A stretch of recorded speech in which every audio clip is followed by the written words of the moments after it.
কি আমের কুলফি খাবে? চলো বানাই। প্রথমে হাফ লিটার দুধকে ফুটিয়ে ঘন করে নেব। আর দুধটা খুব তাড়াতাড়ি ঘন হওয়ার জন্য এতে একটু গুঁড়ো দুধ মিশিয়ে দিলে দুধটা খুব তাড়াতাড়ি ঘনও হয়ে যাবে। এবার আমরা এর মধ্যে সুন্দর একটা ফ্লেভার আর টেস্টের জন্য দিয়ে দিচ্ছি এলাচ গুঁড়ো, তোমরা চাইলে নাও দিতে পারো। আর সাথে দিয়ে দেবো হাফ কাপ চিনি, আর দিয়ে দিচ্ছি ড্রাই ফ্রুটস। এটা অপশনাল, তোমরা চাইলে নাও দিতে পারো, তবে দিলে ওই আর কি খাওয়ার সময় মুখে পড়লে বেশ ভালোই লাগবে। তো ক্ষীরটা আমাদের তৈরি হয়ে গেল। অন্যদিকে এখানে আমি দুটো আম নিয়েছি, আর আমের ভেতরে যে আঁটিটাকে সেটাকে বার করে নেব। এইভাবে প্রথমে আলু পিলার দিয়ে ঘুরিয়ে নিয়ে সাঁড়াশি দিয়ে যদি আঁটিটা বের করে নেওয়া যায় তাহলে প্রসেসটা অনেকটাই সহজ হবে।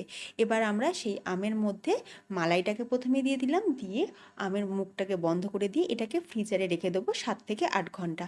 8 ঘন্টা পর ফ্রিজার থেকে বার করে খোসাটাকে ছাড়িয়ে নিয়ে এবার রিং রিং করে সুন্দর করে সাজিয়ে নিলে তৈরি আমের কুলফি।